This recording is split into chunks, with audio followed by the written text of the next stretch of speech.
मोदी सरकार ने बड़े प्रचार के साथ नेक्स्ट जेन जीएसटी सुधार की घोषणा की है और इसे ऐतिहासिक दिवाली गिफ्ट बताया जा रहा है।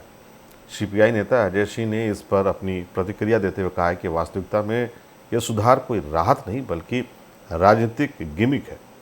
एक ऐसा प्रचार अभियान जो पिछले 8 सालों की जनता पर थोपे गए बोझ है।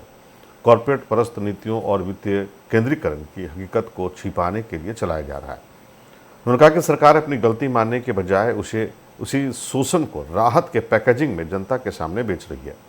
निष्कर्ष है कि राहत का यह पैकेज मुनाफाखोरों की सुरक्षा करता है, न कि आम परिवारों की मदद। यह नीति अमीरों की सुरक्षा और गरीबों से वसूली का खुला खेल है और अगर ऐसा नहीं है तो फिर पेट्रोल डीजल को जीएसटी के दायरे में क्यों नहीं लाया जाता है। ताकि अपनी पीठ जो थपथपाने का काम करेगी, गरीबों को हक अधिकार बोले राहत करने का काम कर रही है। तो मैं ये बात कहना चाहता हूँ, ये बीजेपी का एक ढकोसला है। इस स्पेशल कमोडिटी एक्ट में कभी टैक्स नहीं लगा। आजाद भारत से लेकर 2017 तक कोई टैक्स लगाया ही नहीं गया था।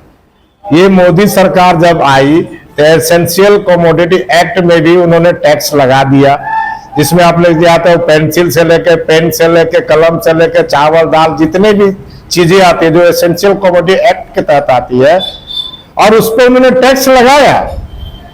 और जब टैक्स लगाया तो जीएसटी लगा के उन्होंने बहुत वाहवाही, हमने कहा कि वो बोले हमने जीडीपी बढ़ाने का काम किया। लेकिन देश की 80 करोड़ जनता पर इनडायरेक्ट रूप से नहीं, डायरेक्ट रूप से टैक्स देने का काम, टैक्स लगा कर टैक्स वसूलने का जो काम कर रहे थे। अब 10% यहाँ के जो उद्योगपति थे उनके टैक्सों में लगातार छूट दी जा रही थी, चाहे वो अंबानी हो, अडानी हो, इनको लगातार 2000-3000 करोड़ का टैक्सों में छूट दी जा रही।